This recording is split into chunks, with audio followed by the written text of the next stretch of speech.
legacies not only of the Ottoman Empire, but also of the Habsburg Empire, the Romanov Empire, the Roman Empire, the Byzantine Empire. Multiple empires exist simultaneously and yet understood in very different ways. And so I came to this sort of almost revelation that there was this wide field of study related to how those empires of the past continue to inspire thought and action and emotion in the present.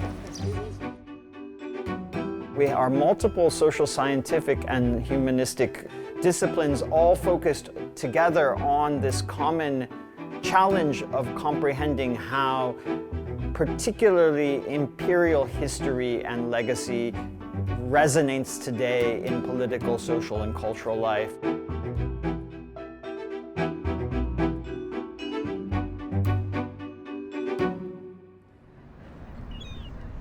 We are based here in Rijeka, in a port city, as the key former port city of the Hungarian half of the Habsburg Empire in the late 19th and early 20th century.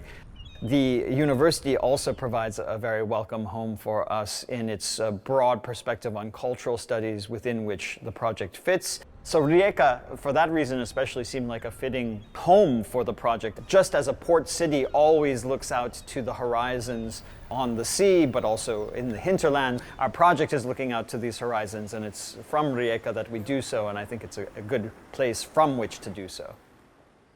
The model of persons, places, and things is both a microscope and a telescope, if you will. So the first moment is microscopic, zooming in on aspects of these particular post-imperial sites or persons or objects that are not necessarily visible to the naked eye, at least to the sort of casual glance. So that microscopic moment, but then the second moment, of course, is to use those microscopic details to telescope outward and to tell stories about the world we live in today in relationship to the empires of the past.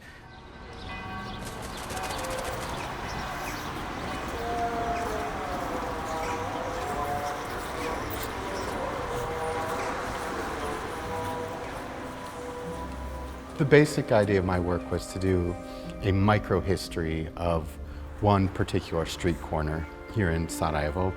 And this is the intersection here at the Latin Bridge, Latinska Ćuprija. And then, of course, the primary reason why I chose this particular corner is this is the corner where the assassination occurred. Over here, we actually have some items directly related to the assassination. Here we have the official arrest record of Gavrilo Princip, as well as some of the firearms used by the assassins. There were several, only Gavrilo Princip was the one who fired. So one thing I find really interesting here is that we have on the one hand these relics from Princip, the assassin. On the other hand, you have right behind us Sophie and Franz Ferdinand recreated as the sort of centerpiece. In some ways, I mean, you mentioned compromise before. It seems as though there's an attempt to provide every possible interpretation of this event, and yet still these memories are alive today in the city, are they not? Oh, very much so. Šta mislite o atentatu Gavrila Principa na Franza Ferdinanda? Mislim da je bilo vrijeme tako da se desi neki veliki incident pa da krene rat. Tako da je taj prvi svjetski rat Gavrilo Princip, legenda kaže da je tamo htio da bježi. Sad se to smatrao kao terorizam. Nekoga pominje kao herojom, nekog kao teroristom. Nije, on je bio heroj. Već je bio kraj Austro-Ugarske, znate. Države bi se odvojile, ko što se i odvojile, i to je tako bilo. Ne može ništa dugo trajati. I'm mostly interested in places, and with a place you have different narratives, different people intersecting. Really, by limiting the area you're looking at, you're kind of able to tell a lot more than if you're telling a much grander picture, because you can focus on details.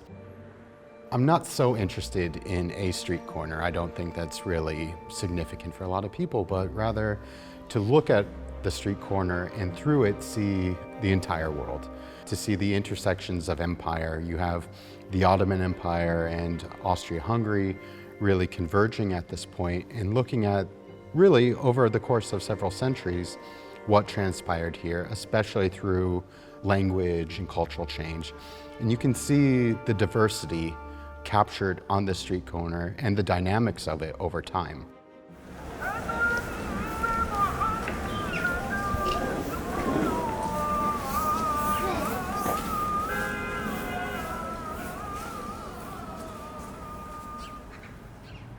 It's overwhelming in its way. I can imagine everyone who subsequently stayed here had that feeling of this is where the Archduke and his wife passed away, and with it, the Austro-Hungarian Empire, and it was soon heard around the world. I mean, this was not just a moment of local significance. This truly was a moment of world significance, and it actually happened in this spot.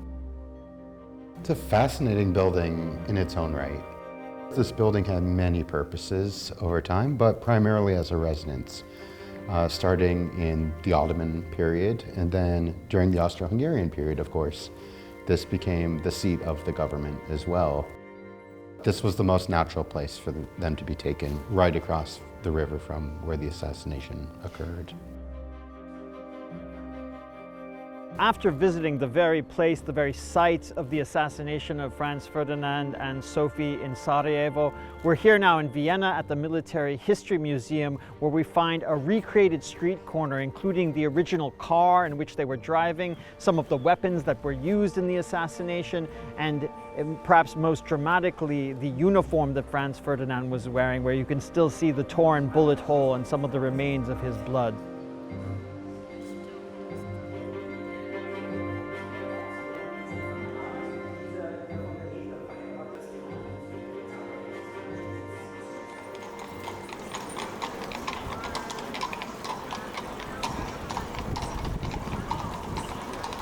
The Revenant Project is committed to an understanding of these imperial pasts through the objects, the places, the persons that continue to embody them. We're here in Vienna specifically to talk about one really quite provocative object, the Pomeran bell, which was ostensibly forged from the Ottoman cannonballs.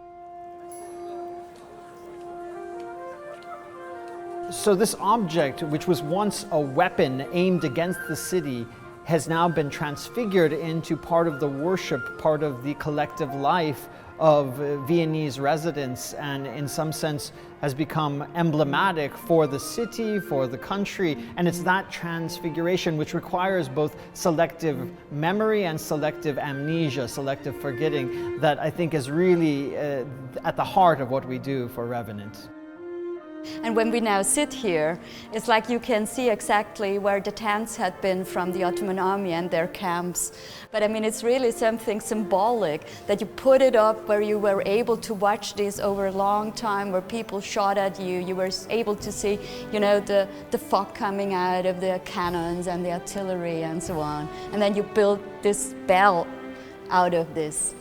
It was once an object of war, it was once a threat, it was once outside. We brought it right to the center. It's now at the center of the city. It's in some sense become ours. But then in becoming ours, it actually creates who we are. It creates that we in a way. I mean, war always means massive destruction and lots of losses. People lose their lives, their homes, and somehow every country afterwards, regardless if they are the victors or the ones who lost, they have to make some kind of sense of it, tell the people why it was worth.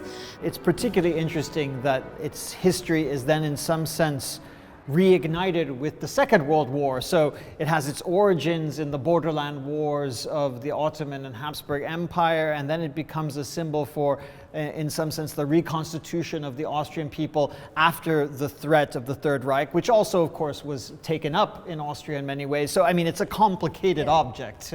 It's something like this making sense of. It's always a mixture of how historians approach historic topics, how politicians then take up ideas, and also something like what people thought about it to make sense of out of it.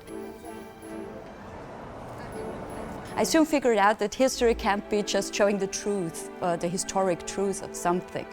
So what I usually do when I do research is like to find as many as sources as possible and to bring them all together and tell people, look, here was this group interested in that and this. So to show that it was not black and white. When I first approach an archive for my master's thesis, it's like, here it's written how it was. And then you just go for the content, what they write, I mean, from the content point of view. But it's much more interesting who wrote it, why was it written, why was it exactly written at that time, why was it addressed to this person. So all these, what I usually sum up as context, but this context is very much more of interest than what is actually written there. It's how and why people wrote exactly this at that time.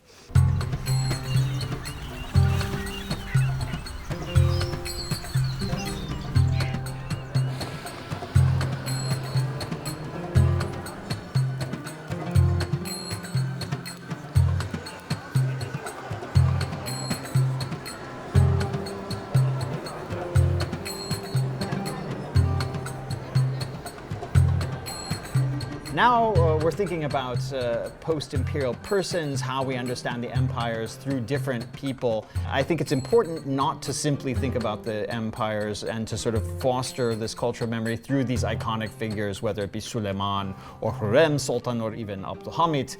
Why Osman Hamdi Bey is a perfect figure for understanding kind of the ambivalences of the empire. Well, he's perfect because he's like the embodiment of one facet of Ottoman modernization, westernization in the 19th century. He is the white Ottoman par excellence. He is, Sherif Mardin used to talk about super westernized individuals. Right, right. He is a super westernized individual whose audience is mostly the West. So he's a little bit removed from his own environment. He is practicing an art that is very Western. He is an Orientalist painter. Right. So he's very problematic, ambiguous if you want. To the average Turk, Osman Hamdi is now more or less a known figure.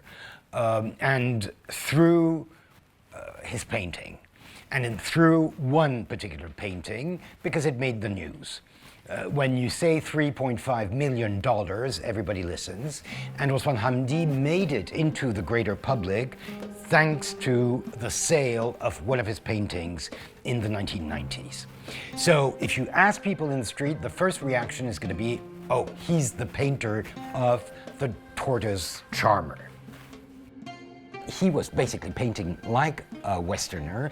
He was Orientalizing, otherizing, whatever, you know. He was studying with Western Orientalist painters. Yes, I mean, he was Paris, strongly inspired. He studied with Boulanger, but he was also very much inspired, although he didn't work with him, by Jérôme. And he doesn't talk about Orientalism. He talks about painting like a bourgeois painter. You know, he would never have been an impressionist. I mean, he's not. Right, right. That would have been his far dream, too radical. His dream. But I think he was pushed into that slot. His father was Grand Vizier. He sends him to Baghdad. Paris, 1868, Baghdad, 1869. He didn't want to come back from Paris. I mean, the first frustration is coming back from Paris. And Paris in the 1860s is, you know, Paris of Napoleon III. It's Paris, ville de splendeur, ville de lumière. It's the apotheosis of Paris. And then Baghdad, the most oriental, you might say, area of the Ottoman Empire. That makes Osman Hamdi. And in 1873, he's sent to Vienna as the commissioner for the Ottoman section at the Vienna exhibition. It's a big grand bazaar for the benefit of the Viennese public. And he's in charge of that. And that's when there's this famous photograph of him wearing one of the costumes that are exhibited, wearing it in a photograph studio in Vienna. That's him. So that's where he has this double image of, he's a bourgeois. He's a very Gallicized, very French bourgeois, and he enjoys, he's an Oriental drag queen. He likes impersonating the Orient, and he knows that there is something in the Orient that can sell. The dominant sort of cultivated collective memory of the Ottomans nowadays does focus on the golden age of the 16th century, it seems to me. And yet the framework through which that is understood is entirely a legacy of that late 19th and early 20th century period. And I think that's what comes through so much in the story you tell about Osman Hamdi Bey. Obviously, I mean, some people will tell you, he's not really Orientalist because there's no sex, there's no violence. But Orientalism is not just about sex and violence. I mean, it's something that is much more subtle. And he did that. He constructed an imaginary Orient that was convincing enough for Western audiences because he had an Oriental signature. There are two options. Hamdi is going to be the good guy, the man who founded the archaeological museum, who protected the heritage and whatever, and who was a major intellectual, a witness of the Orient, and somebody who has presented a very positive vision of the Orient, mosques and turbes, mausolea and whatever to the west. The alternative is, he was a collaborator of the West, he was Orientalist, and he gave away much of the heritage because he wanted to sell his paintings or whatever. So he's more of a trader.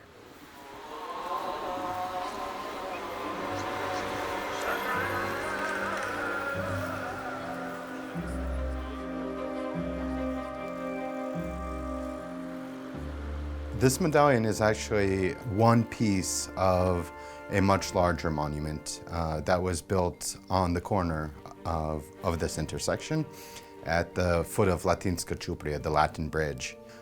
This kind of memorial had no place in the new state, which had seen itself as having been liberated from Austria-Hungary. So having a monument to the murdered Archduke and his wife simply had no place in public space or commemoration. So it was removed and destroyed, with this one piece being preserved. And as far as I know, it has never returned to public space since then. There's this constant movement of memory and dynamics where each regime is basically trying to capture the memory of this incident and re-articulate it in a way that promotes their own ideological understanding. You see a commemorative plaque coming up, for instance, in 1930, and suddenly it's the assassin being glorified.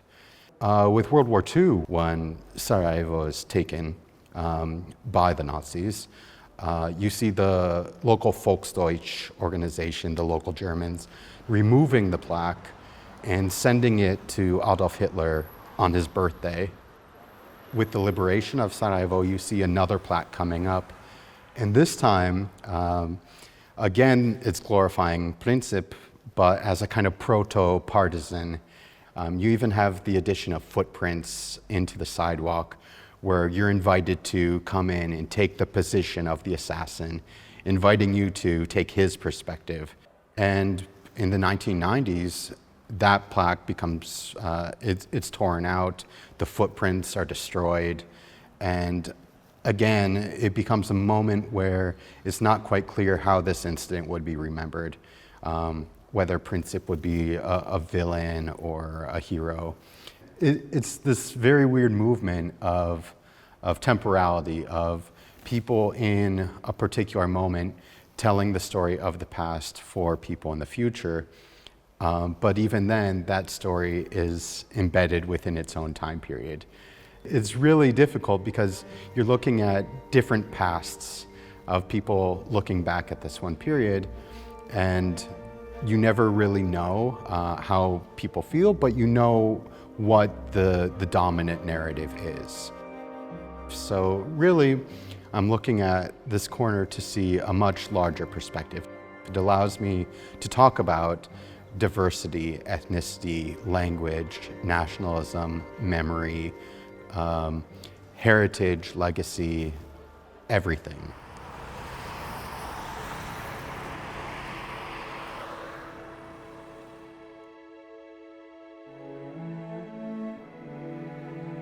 But what I really like on Revenant is there is so many other places or objects of history which can tell a story, but they are neglected. And this is why I finally, my first thing was, oh no, why the Pumarin? I mean, what should I tell about the Pumarin?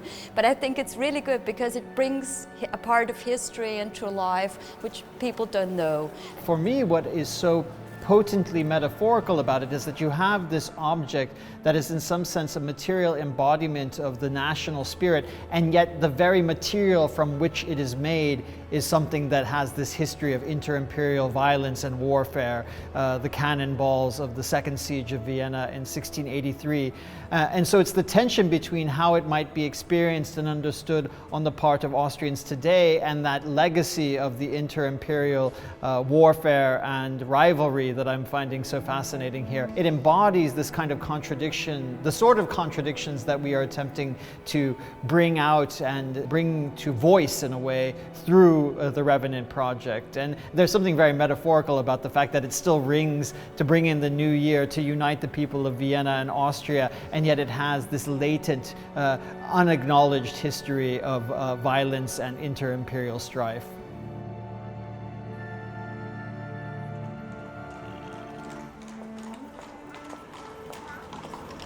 Today you hear about the siege regularly, but only in two ways. One is if right-wing politicians want to make a threat out of migration in Vienna by saying it's like the siege. And the other one is more connected to that lots of migrants from Turkey are now sending their kids to schools in Vienna, and then they open up the history textbook where there is still this portrait of the arch enemy, the Turk. And sometimes then I have a discussion with my students, how did you learn that in school? And I say, first of all, stop using the word Turk. It was the Ottoman Empire. Today's Turks are not related, as we are not Habsburgs or something, or can be made responsible for whatever. You cannot do the same like with the Turkish speakers in Austria today.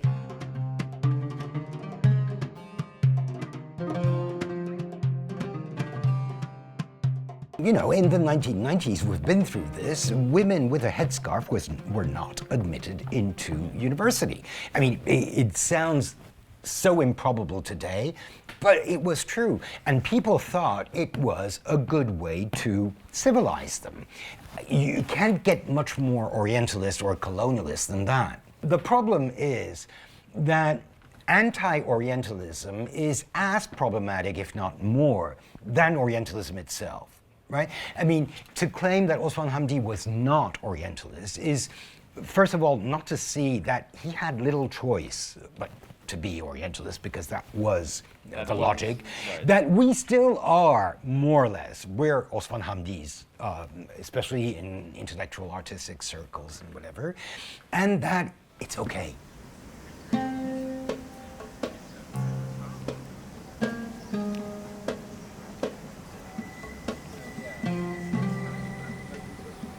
I think that Turkey today is doing the same kind of waltz as Osman Hamdi.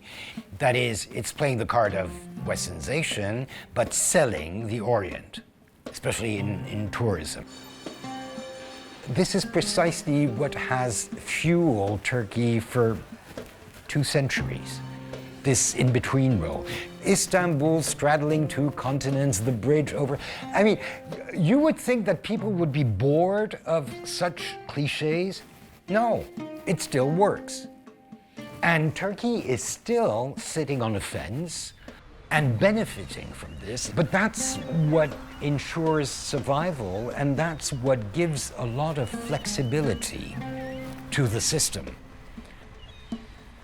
So maybe it's good.